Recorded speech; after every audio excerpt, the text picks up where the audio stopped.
So now that we've talked about the chromosomes and what they are made out of, the centromeres in the center attaching the two different sides, the chromatids, homologous pairs, we're going to go into how the cell actually divides. And cell division is happening every second of your life. In every single organism that is alive, cell division is always happening. In the human body, you are generating 25 million cells a second, or 2 trillion cells, every single day. So it is very important, and if your cells don't divide properly, there's major issues that we will get to at the end. So let's get started. First of all, cell division, basic definition, what it is, it's the process where cells reproduce, to make more cells. They are going to just divide, more or less, and pass on their genetic information to the next generation of cells. This is an actual photograph of a cell in division. You can see where it's splitting down the center and how both sides have the same coloring, this blue information, and we have this orange, which is attached to the blue chromosomes pulling it across. Use this.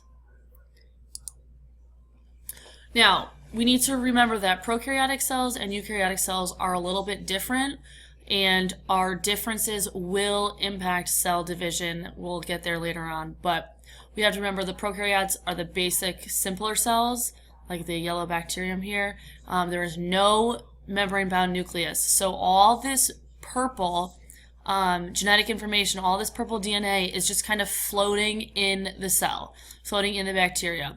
There is a cell wall that protects the cell. Again, this one has some flagella, tails, and the cilia as hairs. Eukaryotic cells, we have the nucleus, which stores the DNA. Nuclear membrane, we talked about the nuclear envelope as well. All of that is there to protect the DNA, the genetic information, which again, as you can see here, is dark purple. Same thing here. It's just condensed and protected by the membrane around it, the nuclear membrane. We have other membranes in the cell, mitochondria here. We talked about cell respiration last chapter. If it was an animal cell, there is no chloroplast. A plant cell would have a chloroplast. Again, that is responsible for photosynthesis to help generate glucose for the plant. We have all those other organelles we talked about, rough ER, smooth ER. We've got some, ER and Golgi down here. But our focus in cell division is going to be, how do we get this information that is housed in the nucleus or housed over here in the just free DNA, and how is that going to be passed on to another cell so it has the same characteristics and functions the same in generating proteins, etc., etc. Now, both cells do divide, and prokaryotic, since it is a more simpler cell, the cell division is going to be a lot more basic, and there's only one type, which is binary fission. Pretty much, you're going to make identical copies from one cell. That's bacteria, which is the picture that we just saw previously on that slide, that yellow bacteria. And the DNA is just copied. Another cell membrane ends up being generated, and then it just starts to develop and split between the two different copies of DNA. Whereas eukaryotes, we have two different types of division based on the type of cell that it is. Mitosis is going to be for all of our body cells in order to divide, so your skin cells, your hair cells, your eye cells, your muscle cells, your heart cells. Whereas meiosis is specific only for sex cells. So meiosis is going to be responsible for making egg cells in females and sperm cells in males. They do have similarities, but they also have major differences, not only in what they generate, but how many steps it takes for this to happen. Today we're going to focus just on binary fission for prokaryotes and mitosis for eukaryotes. Meiosis we will do later on separately. So binary fission here is, again, the simplest form, and first we have just a basic sketch and then again a computer generated diagram here. So we have our DNA just free floating. There is no nuclear membrane, there's no nuclear envelope or anything like that, just our squiggly DNA in our bacteria, and it copies. Oh, now it's green. All right, so we have two different copies. We have the original copy, blue, and the green copy.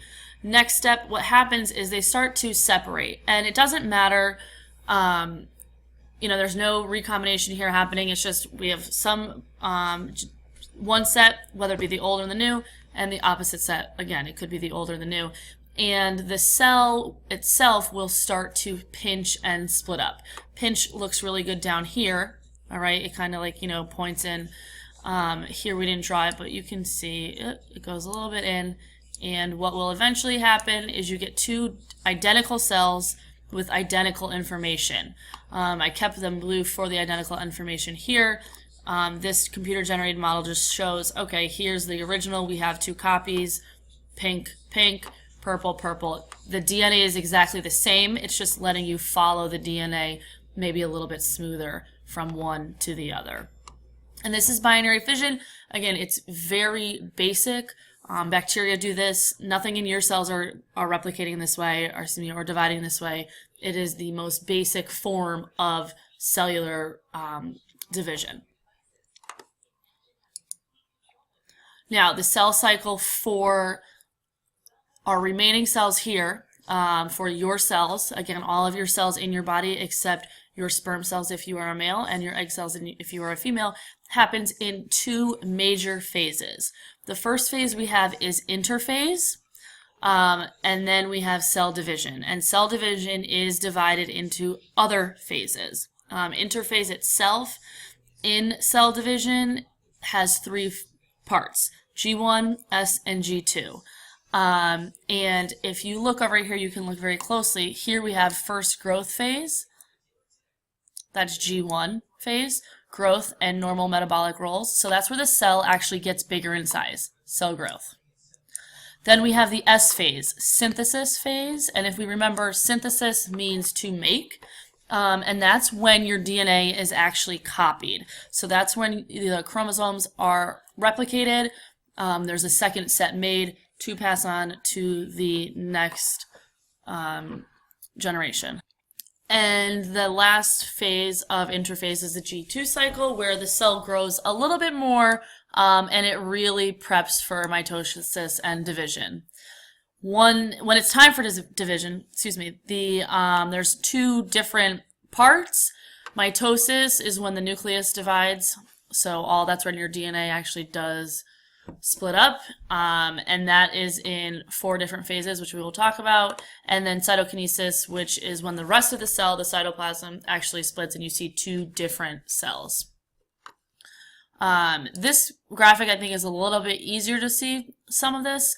This entire light blue chunk here, the G1, S, and S2, G2, that's all interphase.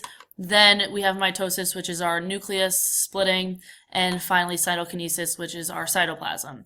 Cyto for cytoplasm. So this entire thing is the cell cycle and cell division. There we have it again. We are going to start talking about mitosis first, so that's why we have that for at the 11 to 12 o'clock, so we see this is the direction that we're going. And there's 4 different stages of mitosis. You guys may remember this from middle school. PMAT, prophase, metaphase, anaphase, and telophase. Prophase is our first diagram. We move on to metaphase, anaphase, and telophase, followed by cytokinesis. There's a couple things that are very identifiable per phase. We will talk about that. You need to know the specifics. There are new things that are formed, like spindle fibers, or new little organelles that you could say appear just for division, and we'll have to identify those, and you'll know which chromatids go where. You can see over here they're splitting up, and then how we end up with 2 different cells. So our first phase is prophase, and the 3 main things that happen in prophase are the chromatin condenses into chromosomes. Now remember, chromatin, you cannot see a shape. It looks like just a bowl of spaghetti, or a wad of yarn, a ball of yarn. And it will condense into identifiable chromosomes, where we have our X's. It looks like an X with our centromere in the middle that connects them. That is the condensed form of chromatin into chromosomes. So here it is just, again, like a ball of yarn or spaghetti. Here we have our condensed form of chromosomes, where you can actually see the shape of the X. The nucleolus and the nuclear membrane disappear. Here they are, nucleus. Here it is disappearing. That's why we have a broken line. it is starting to disappear. And the last thing that happens are centrosomes appear and spindle fibers form. So that's this addition on the right side of our cell. They will be used at later steps, but they are new little organelles that are going to aid in chromosomes ripping apart and getting to where they need to be. This picture here is an actual photograph of a cell sample. We have plant cells here that are rectangular shaped, or excuse me, not plant cells, but they are rectangular shaped. They're animal cells. And we have two different phases of prophase. So here we have our first early phase compared to the late prophase. We have a little bit more definition in the chromosomes here as opposed to here. They look kind of little teeny tiny. Here you can see there's a definite line here, there's a definite dark line here, up top, etc., etc. Our second phase is metaphase. The chromosomes migrate and they line up in the middle of the cell. So meta down the middle of the cell, we have our 5 chromosomes here. These were our new additions last phase and prophase that help get them to where they're supposed to be.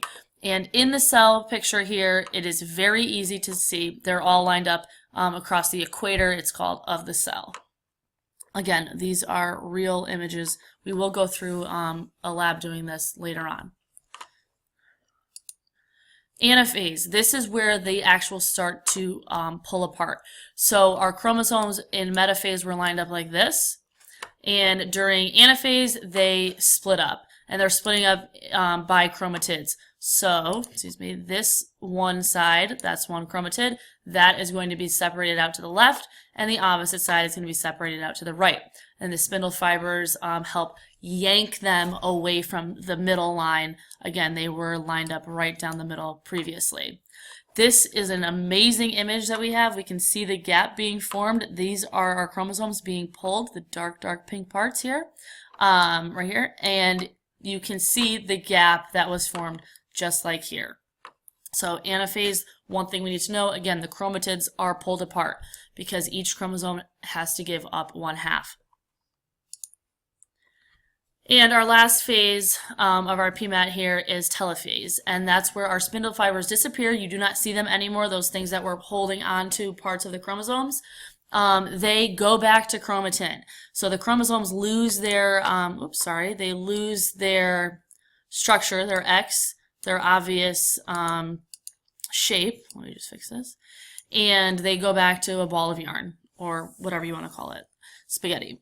And our nuclear envelope comes back to protect our DNA, our chromosomes, our uncondensed form of chromosomes, which is chromatin, and we have 2 of them in one big cell.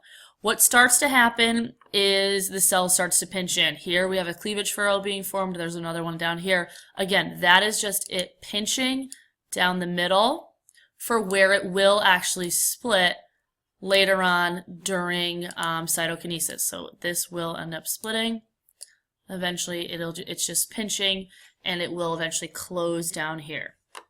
This one's a very super zoomed in picture, but again, you can see here are our chromosomes. This side is a little bit lighter because again, they're uncoiling, they're uncondensing, they're going back to chromatin, as opposed to this one's got a little bit more chromosome at the moment. And our last step is cytokinesis. That's when that cleavage furrow actually does close all the way, and we end up getting 2 different cells. So here we can see right there and right here, it's getting very close to closing the gap all the way. Again, our picture here, it will eventually split right down the middle, and then we're going to have 2 identical cells, identical daughter cells, if you will. Again, here you can see the darker stained part is your chromosomes, your chromatin now, and it is continuing to split. It's pulling itself apart. If you think of like silly putty and you start to stretch it and pull it out, that's what it looks like. You start off with a wide section, and as you pull it farther and farther, it gets skinnier and skinnier.